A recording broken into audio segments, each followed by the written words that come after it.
webcast is now starting. All attendees are in listen-only mode.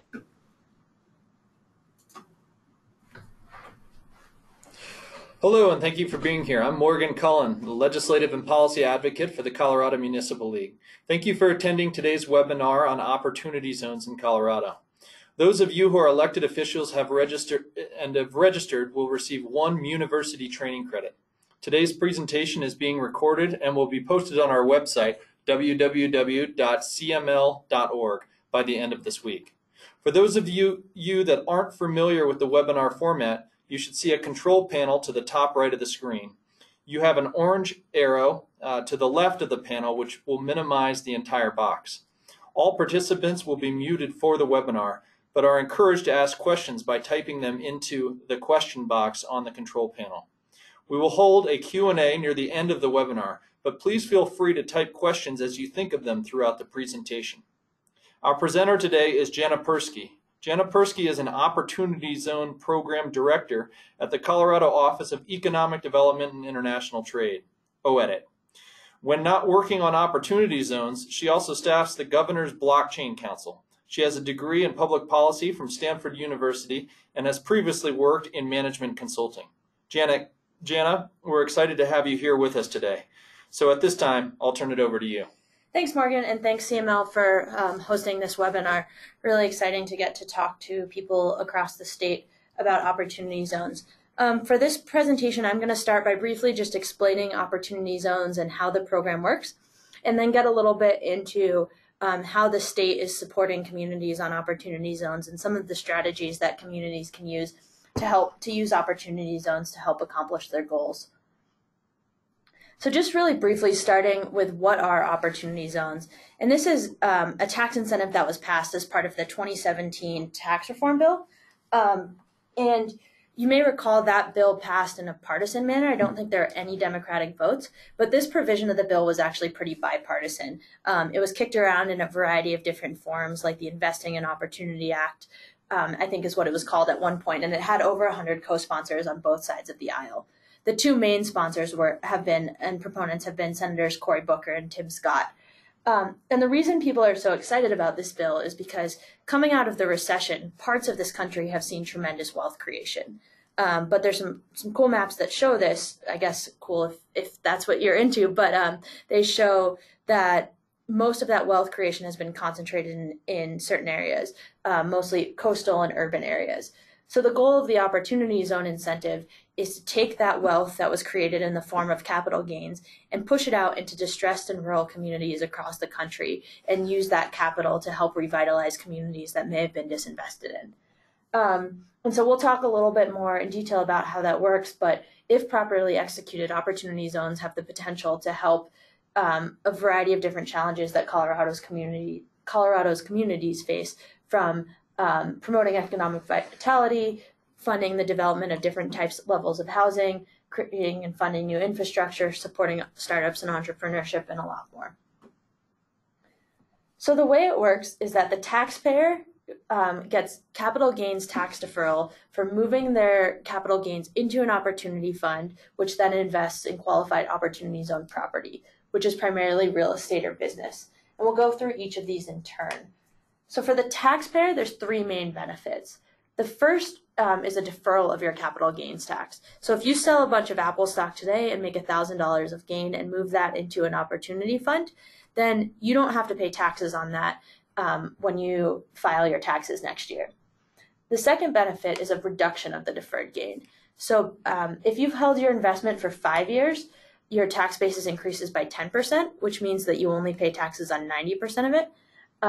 And if you've held your investment for 7 years, it increases by an additional 5%. So you get a 15% basis increase, and you only pay taxes on 85%. So again, if my $1,000 of gain goes into an opportunity fund today, that tax bill will come due in 2026. But because 7 years have elapsed between now and 2026, I'll only pay taxes at that point on $850.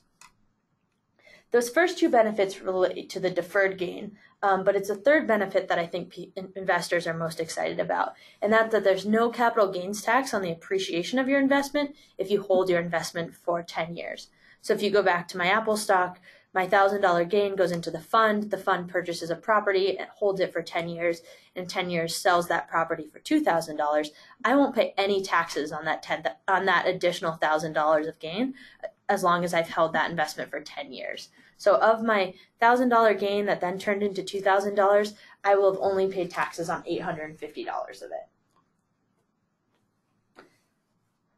The Opportunity Zone Fund is the intermediary vehicle, and the word fund is a little bit of a misnomer here because it can be like a large traditional private equity or VC fund, but you can also set up your own Opportunity Zone Fund. It just has to be a partnership or a corporation. So an LLC is allowed. So I can set up, if I have my $1,000 of Apple stock gain that I want to be able to control what I invest in, I can set up the Jana Persky Opportunity Zone LLC. I just have to find one other partner to join me in that, and then I can go out and make my investments. I can also put that $1,000 into a bigger fund, with a general partner and limited partners, and let someone else manage that money. But you do have the ability to do both. There are some particular timing and compliance requirements. So the first is that the taxpayer has 180 days to move the gain into the opportunity fund. So if I realize my Apple stock gain today on June 5th, then I have until December 5th, more or less, to move that gain into an opportunity zone fund. On the other side, the fund must deploy 90% of its capital into qualified opportunity zone property 180 days after it takes in capital. So if that fund takes in my capital on December 1st, 2019, say, and that's the first time it's taken in that capital, it then has 6 months until May 1st, 2020 to deploy that.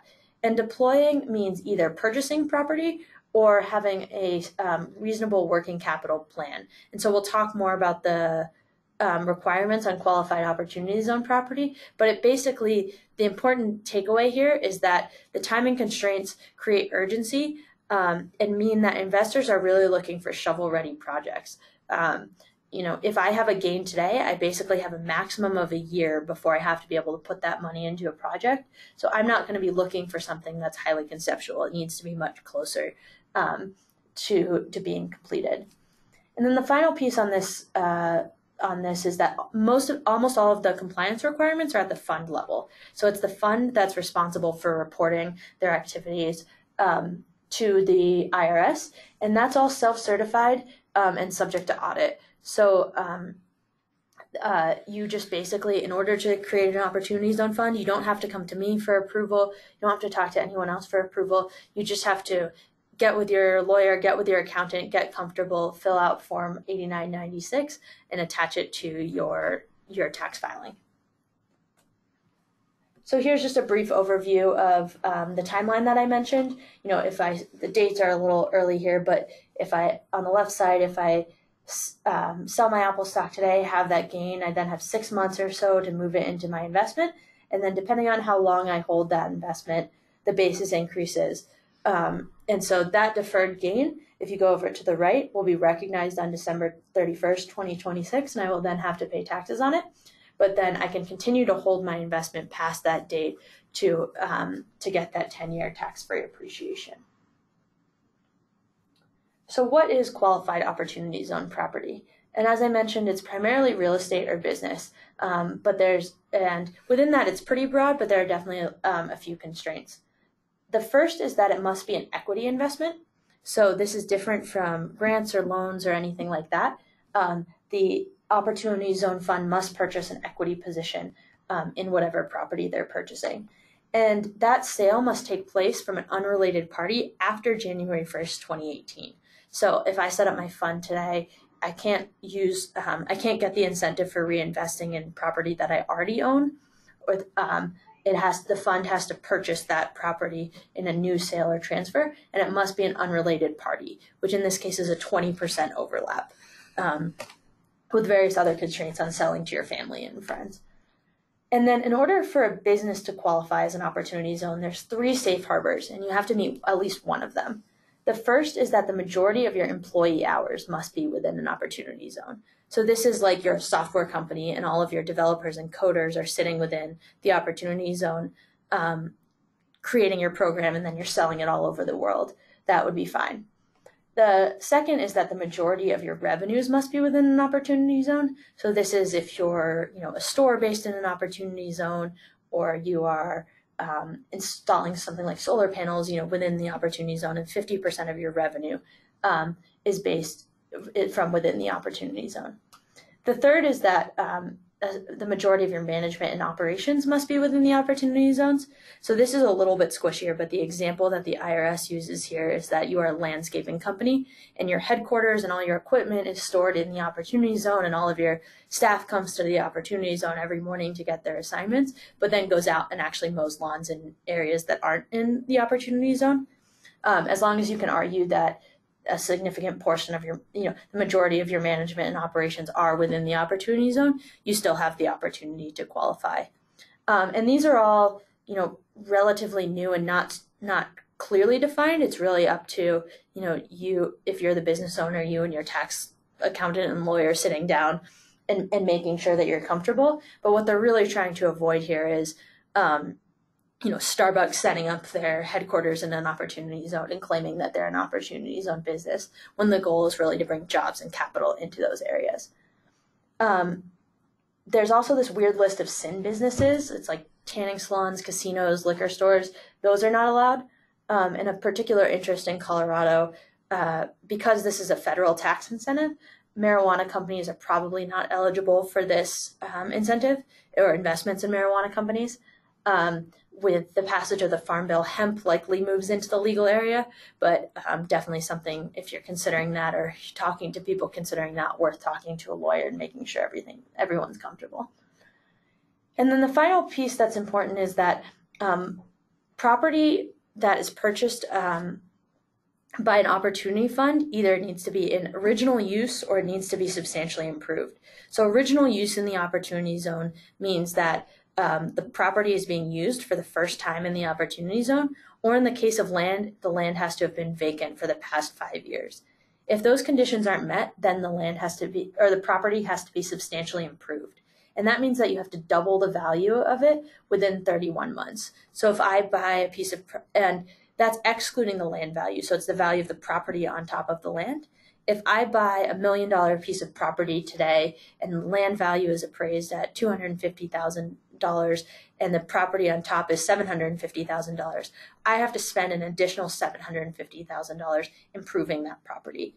So that means that this incentive is most well suited for big new developments or significant rehabs, and that's because the goal is to use the incentive to bring capital into communities and improve communities, not for investors to get an incentive just for buying a piece of property, putting a new coat of paint on it, and sitting on it for 10 years. On the left is just a little graphic that shows the different ways that an opportunity zone fund can invest in the property. The blue and yellow tracks are the fund can purchase a partnership interest or stock in another entity that then owns the business property itself, or the fund can directly purchase the business property. For kind of technical compliance reasons, most lawyers would recommend that the two-tier structure, where the fund purchases an interest or holds the entire interest in another entity that actually holds the property. But that's more of a legal complication. Just important to know that the fund can either purchase a partnership interest, stock, or the property directly. A few technical definitions. I'll just go through these quickly, but leave them here for reference. As I mentioned, original use means that it was first placed in service for the purposes of depreciation in the zone. Abandoned property, so if they've been vacant for 5+ years, then they do meet the original use requirement. The substantial improvement will be tested on an asset-by-asset basis. Another thing that the IRS hasn't provided a ton of clarity on what that means, but it basically, I think what people think it means is that if you buy a property that has a bunch of different buildings on it, you have to plan to improve each of those buildings, not just significantly improve one of them and sit on the other ones. As mentioned, the land doesn't need to meet either of those tests, but it must be used in a trade or business, and it does need to be improved in some regard. Again, a kind of a squishy area, but the IRS has an anti-abuse provision in there aiming to prevent land banking. So you can't purchase land, say, well, I'm not substantially improving it, I'm just sitting on it, and trying to get the incentive. But if you are using it, for example, for agriculture, that probably counts as an active trade or business, even though the land isn't being directly improved, and that probably qualifies. Again, this is my disclaimer. I'm not a lawyer, so definitely don't make any financial decisions based on what I said here, given how new and technical this program can be. Opportunities on business, just a couple things here. It provides a little bit more detail on the safe harbors that I mentioned, clarifies that triple net leasing does not count as an active trade or business, and the important point on the bottom here is that property can straddle the opportunity zone. So as long as the majority of if you have a property that crosses an opportunity zone boundary, as long as the majority of the property is within the opportunity zone, then the entire thing does qualify as opportunity zone property. Leases is a new area that the Treasury provided a little bit more clarity on in their round of guidance in early April.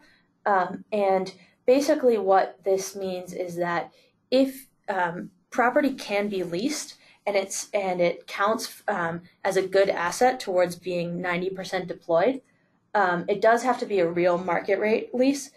So you can't use, there's anti-abuse provisions built into this as well. But what this opens up the potential for, and it's still being worked out a little bit exactly how this would work, is that, for example, a city or a tribe or other government entity that doesn't want to sell its land or its property could lease its property to an investor who then improves the building on top of the land or something like that and signs a long-term ground lease. For opportunity zone businesses, we have a little flow chart here, just our opportunity zones right for your business. Basically, the far left side is just does your business qualify, based on the different tests. And then in the middle, important reminder that this is all equity. So your business must be seeking outside capital. You must be comfortable giving up some ownership of your business. You must be likely to grow, but also remain qualified. So the main benefit for businesses that exist today is hopefully easier access to capital, because if they're already looking for equity investors, those investors will have an incentive to invest in their business because they're in an opportunity zone. But I actually think it's a relatively small slice of existing businesses right now that can and should be seeking equity capital and aren't already doing that. I think particularly for community development, the way that the opportunity zone incentive will help for businesses is as an attraction play. So if you're talking to a small company that thinks it's going to be growing significantly over the next few years, you can encourage them to establish themselves within the opportunity zone in your community so that when they are seeking equity, investors will get that benefit. So just in summary, a couple of things that make opportunity zones so unique. It's an investor incentive primarily focused on capital gains. So it's towards investors that have already realized big gains. It's designed to concentrate capital into certain geographic areas, but it's patient, long-term equity capital. So it's, in theory, giving investors a true stake in the community's future, because this incentive doesn't help you if you're trying to buy a building and flip it in 2 years, or it doesn't help you as much. So the idea is that it provides no upfront subsidy, doesn't pick winners, and can move at the speed of the market, but really drives investors to consider putting their money outside of traditional markets and into more of the distressed and rural markets. So here's a map of Colorado's 126 opportunity zones.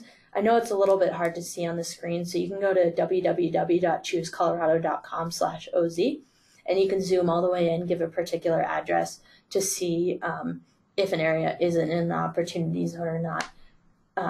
But you can see, that many parts of the state, I think 50 plus counties across the state have at least one opportunity zone in them.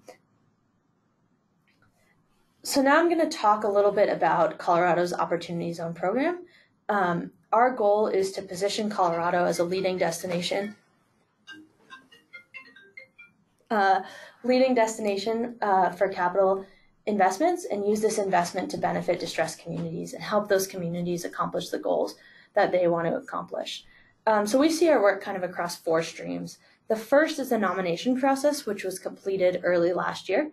And this is where I potentially disappoint people by saying that there is no opportunity to change the opportunity zones. They are based on census tract boundaries that have been designated by the U.S. Treasury, and barring an act of Congress, will be in place until 2026. So unfortunately, I'm really sorry if your community wants one and doesn't have one, or doesn't want one and has one, but there is no ability to change those. I do think it's a little bit important to talk about where those came from. So when we were nominating the zones, we were thinking about three factors. The first is true economic need. The way it worked was that it was based all on census tracts, and there's a federal definition of distressed. And across the state, there was about 500 census tracts that met this definition. But the data kind of only tells one story there. For example, some of the areas around CU Boulder count as distressed because students are low income. But anyone who's kind of been through those areas knows that those don't have the same level of economic need and don't need an incentive to promote investment there. So we wanted to make sure that we were identifying areas that truly had need. The second factor was the ability both to attract and absorb private capital. I keep wanting to reiterate that this is a private capital incentive, so that if there isn't the people, the infrastructure, the resources to attract investment and show a case for growth, then it's unlikely you can layer all the incentives you want. You're unlikely to attract that investment. But in the same time, wanting to make sure it was areas that would really benefit from additional investment, and making sure we were at least thoughtful and cautious about areas, particularly in Metro Denver, that may be susceptible to displacement and gentrification. And then the third factor is statewide equity. The original index of the zones, about 60% of the eligible zones were in the Front Range Denver-Boulder corridor.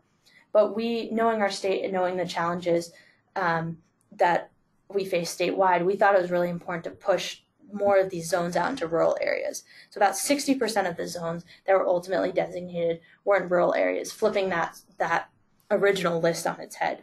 And so we were able to designate 25%. That was written in the statute, which is how we arrived at our 126.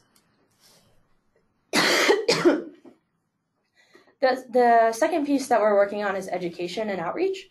What's really exciting about this incentive is it requires bringing a lot of different stakeholders together, whether that's community leaders, investors, developers, entrepreneurs. So that's why we're excited to be on this webinar today. And this is where I'll also say we are totally happy to come out. We've been doing presentations in communities across this state, and totally happy to come out and do that for your community. If helpful, feel free to reach out and we can help set those up. The third piece, and this is the piece that I'm going to talk about more in depth for the rest of the presentation, is the community support and helping communities understand how opportunity zones work and how they can use opportunity zones to accomplish their goals. Our goal at the state is to be the backbone for other communities. So we're not interested in opportunity zone investment just for the sake of opportunity zone investment, but more using opportunity zone investment to help communities grow in the ways that they want to grow and add what they would like to add. And then the final piece is investment facilitation, helping capital and projects find each other. We've done this both through a tech platform. Our new website that we launched is co-invest. The URL is co-invest.co, and we'll come back to this in a little while. But where projects and investors can go online and create a profile, we kind of call it match.com for investment opportunities. And then also having different events, whether that's pitch events or in-person events, to get people having conversations and help making those connections. So now I'm going to shift gears a little bit into community strategy and thinking about how your community can think through how to benefit from opportunity zones and attract capital. And I think just as context, important to know how investors are thinking about opportunity zone investment. The first thing is that this incentive is definitely a benefit, but as people say, this incentive doesn't make a bad project good, it just makes a good project better. In most cases, investors are still looking for above market or market rate before tax returns, and then they want to layer the investment on top. There's certainly social impact oriented investors or others that are willing to accept lower returns, but at scale, there's 8,700 of these zones nationwide. And so you and your community are competing with those and need to provide solid projects in order to attract investment. The second point of emphasis is that this will attract long-term patient investments. So again, the 2-year fix and flip is probably not right for this incentive. It's got to be something that's going to be worth holding for 10 years and see growth over that time period. The third is that most investors are currently focusing project by project.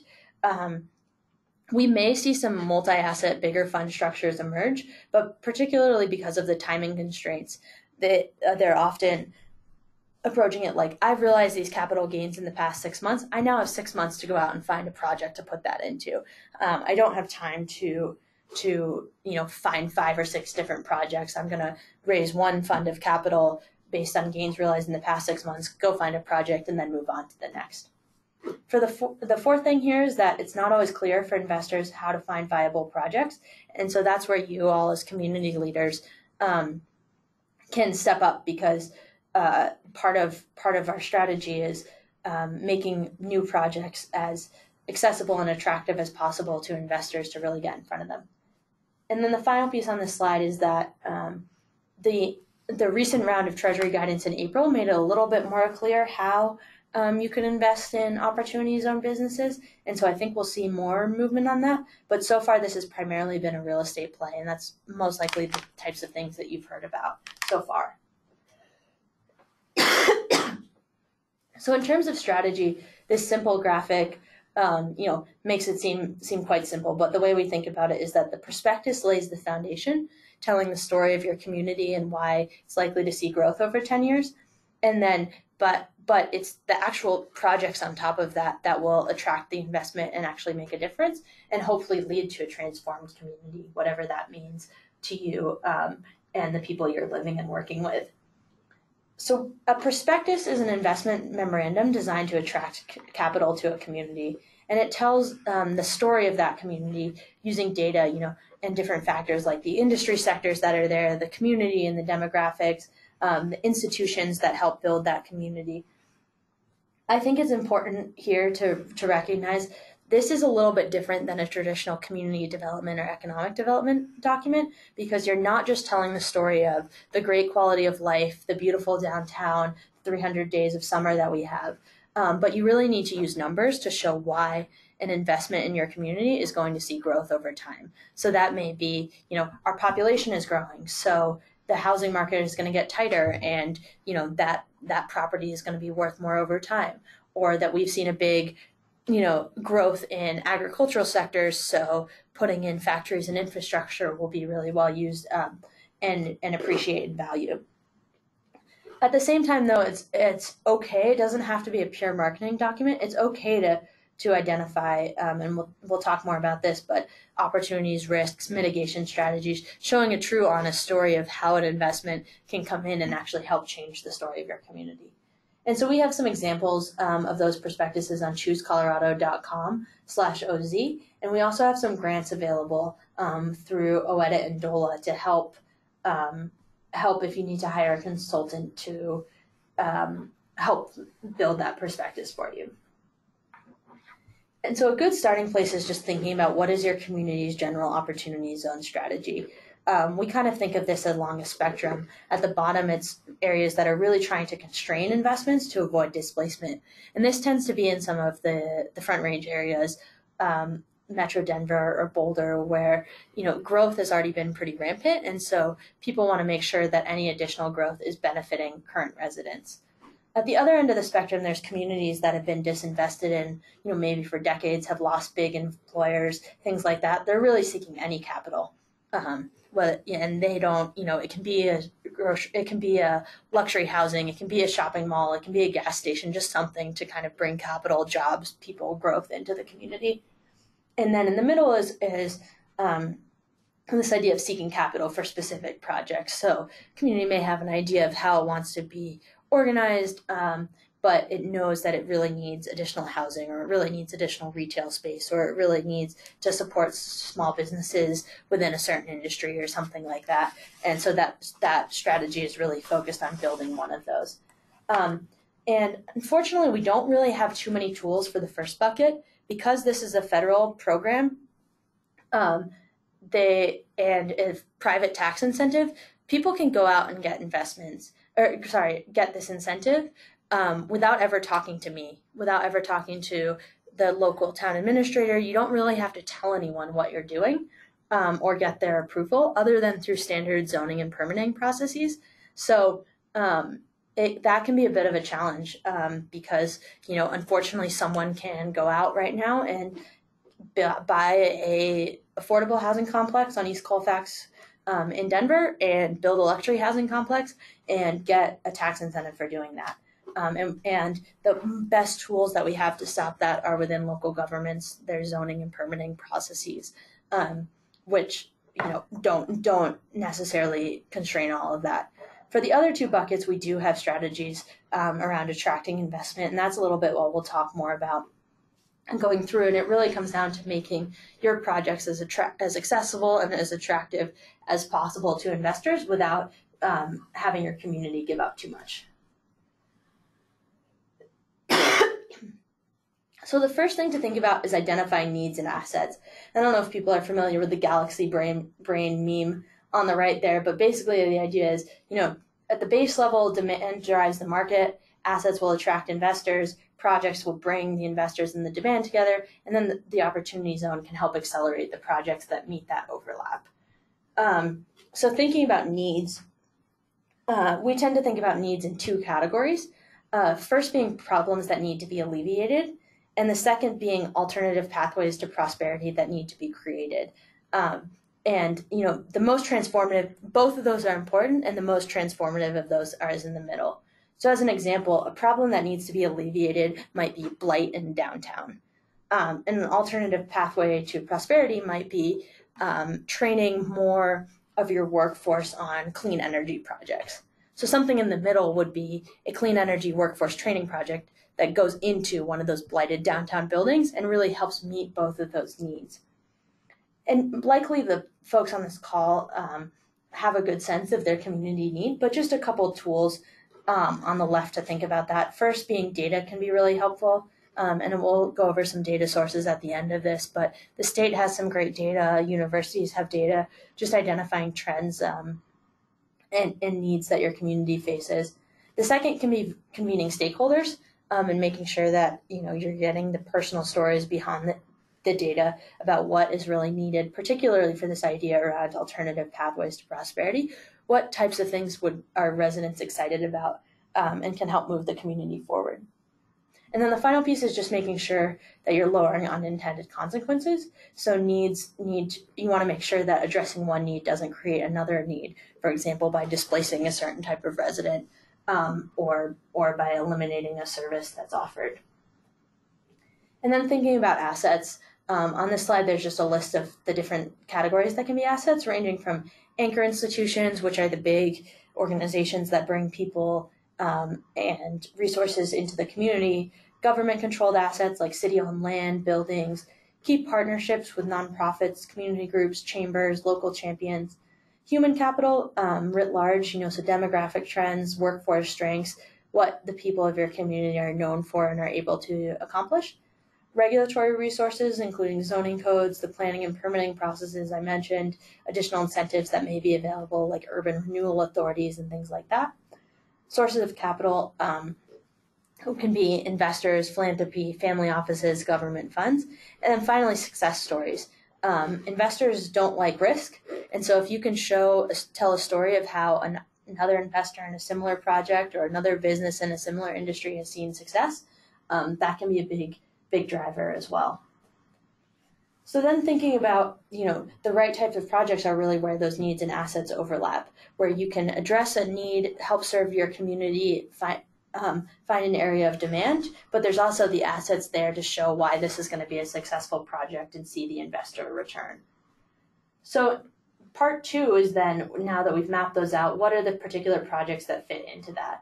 And this triangle, I think, is just helpful for thinking about what are the types of projects that communities should be working on. So there's three axes here. Along the bottom is community need address. On the right side is it really addresses a community need. On the left side, it doesn't really. The right axis is local resources leverage, with more being at the bottom and less being at the top. And the left side is suitability for private investment, how likely this is to attract capital with less at the bottom and more at the top. So the way I kind of think about this triangle is if you're in this bottom left corner, where it's not really suitable for private capital, it requires a lot of local resources, and it doesn't address a community need, that's probably a project that's not worth it. It seems like you're giving up a lot and not addressing a need. If you're in the top bucket, that would be something that's sort of addresses a community need, but it's really well suited for private capital and doesn't require a lot of local resources. This might be student housing near a popular university or something like that. That could be a pretty good project, but probably not one that's worth the community spending a lot of time on, because private capital is already going to be attracted to that and it doesn't need that additional help to be pushed forward. And then the bottom right is a project that really addresses a community need, but may not be suitable for private capital and needs a lot of local resources. This is something like highway interchange improvements. It could be really important for your community, but probably not an opportunity zone project, because not something that feels well suited for private capital and private investment. The sweet spot is in the middle, something that addresses a community need and is, generally well suited for private capital and likely to see a return, but requires some local resources to help bring it off the ground. And so these are the areas where we think community leaders should be spending most of their time, is pushing those projects forward and thinking about how they can make those as attractive as possible. I won't go through this entire list, but just a couple things to think about in terms of strengthening the appeal of your project. Economic fundamentals, will this appreciate? Is there clear exit? Is important, and also understanding the process to getting there. Again, going back to the idea of risk, strong community support isn't required for a project, but investors like something where they know people will like it and there's not going to be protests across the street, bringing their project down. On the right side is need resource overlap. Where in the process is this project? Are the right people involved? And is there a good story and strategy behind it? Again, it doesn't have to have a story that appeals to the mission orientation of investors, but all other things being equal, something that really fits into the plan and seems like it's going to benefit residents is going to be more attractive. And so the best projects will meet one of those needs and make sure all of these stakeholders, whether that's community, local government, developers, investors, they all feel like they're going to get something out of it. So the investor is going to see the return, but the community and its residents are also going to benefit. And then once you've established the project, the next piece is connecting to investors. This slide here is just a brief breakdown of debt versus equity. I think it's important to continually remember that these are all equity investments. So it's literally selling a percentage of your business or your property to an investor without a fixed term or a fixed return in most cases. So it has to be the right situation. Opportunity zone projects, there's really no such thing as an opportunity zone project. There's just opportunity zone fund capital going into certain sets of projects. So those projects can have a capital stack made up of debt, equity, grant financing. One of the good things about opportunity zones, the incentive is that there's nothing in it that precludes using any other incentive or any other type of financing. You do have to make the timeline and all of that, and then the numbers all work out. But you're, in theory, eligible to use opportunity zones capital alongside enterprise zone tax credits, philanthropic grant funding, and a loan from the bank, if that's all the things that it takes to move your project across the finish line. Thinking about how to target investors, there's the three categories. And in most cases, we recommend starting local. Those are the people that are going to know your community, be excited about your community, and want to invest in your community. But there's also, statewide opportunity zone investors or region-wide. There's an opportunity zone fund out of Steamboat that's specifically focused on rural Colorado, 4 points funding. And then nationally, there are people all over the place who are looking to place their money. This is a federal program, and in the eyes of the IRS, all zones are created equal. So you as an investor can live in Texas and invest in opportunity zones in Colorado, New York, and Minnesota if that's what you want. A couple ways we recommend, because it can be hard to identify who these investors are. The first is just to have an Opportunity Zone 101 event.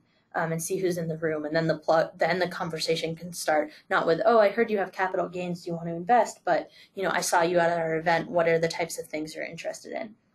Second is connecting with your local financial service providers, because they will know who has gains, who's looking to invest. They're not likely to give up their client base, but if you can kind of put a bug in their ear about this opportunity and the benefits it provides, they may connect you to some of their clients that are interested in reinvesting locally. One of the cool things I think we found is that even though all of these zones are technically designated as distressed, in most of them there are pockets of wealth. There's wealthy retirees, there's landowning families that have had ranches for generations, there's oil and gas investors, there's people who have this money and have these gains. And so this can be a good starting point for, hey, do you want to reinvest in your community? Which is often a question those people haven't been asked before. I mentioned our website, Co-Invest, where it doesn't have to be an Opportunity Zone project, but you can go and search, put up your projects and see what interest you get, or search through the investors that have already created profiles and see if there's anything that fits what you're looking for. And then there's online lists of funds that there's no official list of Opportunity Zone funds, because as I mentioned, it can just be a private transaction between you and the IRS, but there are some places that have curated lists. And so like Novogradac or EIG, where you can go through and see if an investor matches the profile you're looking for. But I do think it is really important to be targeted in who you reach out to, making sure you have a story that meets both the mission orientation of the investor, if they have it, and the return profile. And that's the way to get the most bang for your buck. Another piece here is just to consider laying additional programs and incentives. So as I mentioned, Opportunity Zones work alongside enterprise zones. They work alongside urban renewal authorities. Some areas have done stuff like waiving tap fees or creating TIF districts in order to support projects Opportunity Zone wise, or Opportunity Zone projects or other. So in conclusion, we think that there is a lot of potential in Opportunity Zones. And even just broadly around this idea of bringing private capital into communities, I think we tend to think about, a lot of communities are really good at community development and they're really good at business attraction, but they haven't put as much thought into this idea of attracting private capital. And I think it can be a real tool to revitalize your community, Opportunity Zone or not. But it does require changing the story a little bit. The investors in the community working together to find these projects that meet the dual purpose, both of seeing the investor return, but also really benefiting the community.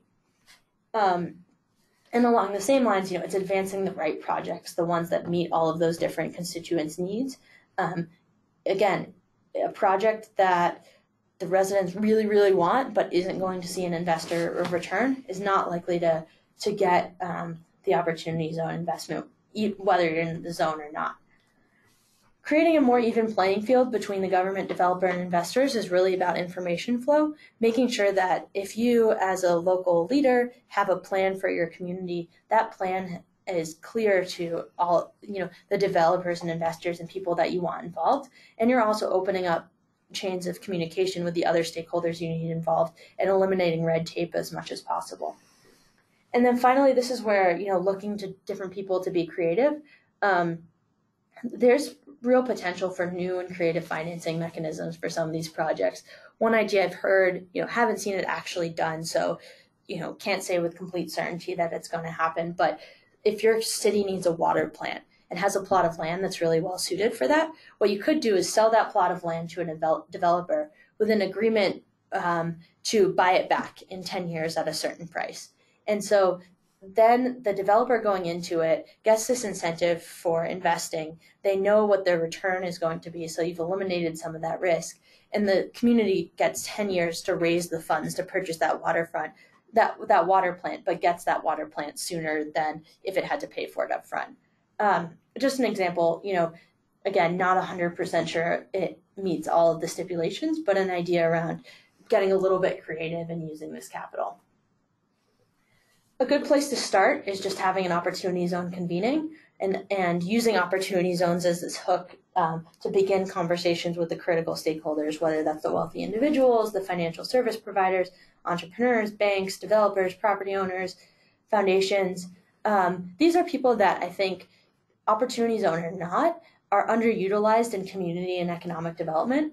But opportunity zones now are the big, buzzword. And so I have hosted and helped communities support probably 55 or 60 opportunity zone events over the past year, and not a single one of them has been undersubscribed. Even just kind of saying that word brings people into the room, and then it can start some real community conversations around where do we want to go. And maybe that turns into an opportunity zone project, but maybe that, even just leads into something else that's really beneficial to the community. So the final set of questions, just to kind of break it down into a couple simpler steps to think about. First thing is, what types of investments does your community need? Second is, what assets does the community have available? And then, where do those overlap for the top 3, 5, 10 most developable projects that would really benefit the community? Once you've identified those projects, it's thinking about what is the projected rate of return starting. And if that's not likely to be attractive enough to investors, what can the community add? Can that be additional incentives? Can that be community resources? Something that may not cost too much, but can be really beneficial to developers is fast-tracking permitting and making it clear that this is a project we support and will move along quickly. And then, who are the participants that need to be involved? How and where can we reach them? Do we have the investor, the developer, the community support? Do we have all of that lined up? And how do we make sure that everyone's pulling in the same direction? So just a final list of resources that are important. For some of the data that I mentioned for the prospectus building or otherwise, Opportunity Zone 360 is a tool from Enterprise Community where you can put in any census tract number, and it prints a 25-page report on that tract. The State Demographer's Office is awesome. It has a ton of great data and is really helpful. And then at a national level, there's the Census Bureau site and the Bureau of Economic Analysis that can be helpful in understanding and telling the story of your community. The grants I wanted to mention, so both DOLA and OEDIT have grant funding available for opportunity zones. For DOLA, it's more primarily for rural communities and primarily for broader planning processes. So like for hiring a consultant to help with the prospectus. For OEDIT, our grants are intended to be complementary. So we have some funds available for urban areas that want to build prospectuses, or for specific projects that need some help. So we funded a housing feasibility study in Morgan County for an opportunity zone housing project there that the city is really excited about. It does have to be local government or local economic development group or nonprofit that applies for the grant, but they can apply on that. That's kind of our filter to make sure it's a community supported project, but they can apply on behalf of a private project. And then two other things to note on the grants. EDA and HUD are two federal agencies that are providing preference for opportunity zones in their grant processes. So EDA has some great infrastructure grants that even if you're not really ready to attract private capital yet, just by virtue of being an opportunity zone, you're now eligible to apply for those grants. Same thing in HUD and its programs. They are now providing additional points and preference in their application for opportunity zone areas. So something to think about if you're feeling a little bit overwhelmed by the private capital attraction, or if you think you can do that in conjunction with some of these other projects that need grants. On the right is just some policy frameworks to think about how to build equitably and make sure that opportunity zone investments are benefiting community. And at the bottom is two fact sheets, just if you're having conversations with people and want to hand them a sheet of paper explaining how opportunity zones work and what they are. And this isn't on the site, but I'll just read it on the page, but I'll just reiterate. Our state website is choosecolorado.com/OZ, and that's where we've curated a lot of these resources. You can find more information on the grants there. You can find the map to see exactly where opportunity zones are. And that's kind of also our update page if we're having any upcoming events or new programs coming out. So with that, my information and my colleague Jamie Hackbarth, who's also doing a lot of the community outreach, both of our information is right there. And we really encourage you to reach out if there's anything we can do to help, whether that's coming out to give an opportunity zone presentation, helping to connect to the right type of investor, provide feedback on any of your materials. We're really happy to help out with all of that, so please don't hesitate to reach out. Thanks. Thank you, Jana. And at this time, I'd like to open the floor for some questions. Again, if you have a question, please type it into the question box on the control panel to the right of your screen. And while I give the presenters some time to type in their questions, I've got a couple of questions for you myself. You mentioned earlier that there's a 180-day window in order to kind of get moving with the investment side of this. What if a community has one of these 126 opportunity zones within their political subdivision? What can they do now to make sure that they maximize and take full advantage of that 180 days?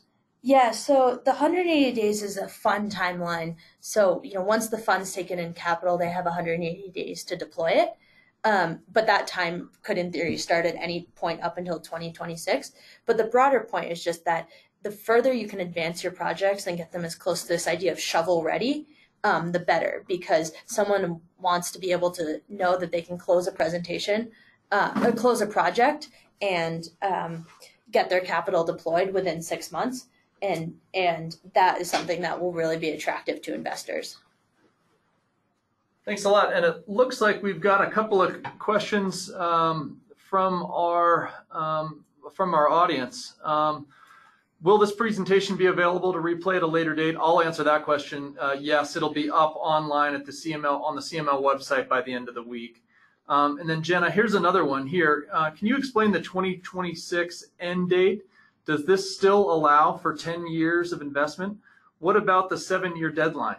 Unless a project is launched this year, does an investor is the investor out on the full 7 years? Yeah. So the timing of this is a little bit confusing and important. The 2026 end date is the 2026 date is the date that the taxes on your original investment are due. So that's that $1,000 of gain that I realized from Apple stock today and rolled into the fund. The program can extend past that date in terms of when you keep your project. So if I invest my $1,000 today, I can hold it until 2029. I can hold it actually up until 2047 is the kind of random arbitrary date Treasury has set for the end of this. And so I'll pay taxes on that initial investment in 2026, but I won't pay taxes on that appreciation until I sell out. And if it's been 10 years, then I won't have any taxes on that.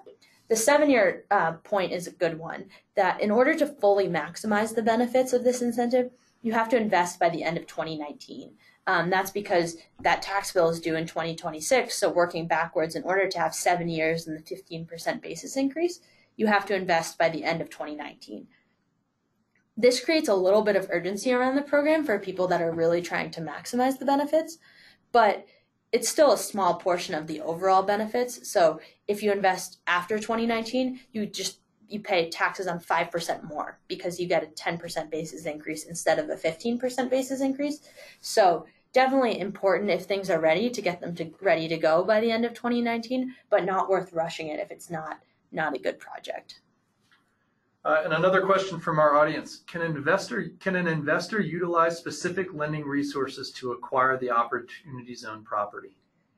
So the only money that's eligible for the opportunity zone incentive is capital gains that are filtered through an opportunity zone fund, and then the fund purchases the property.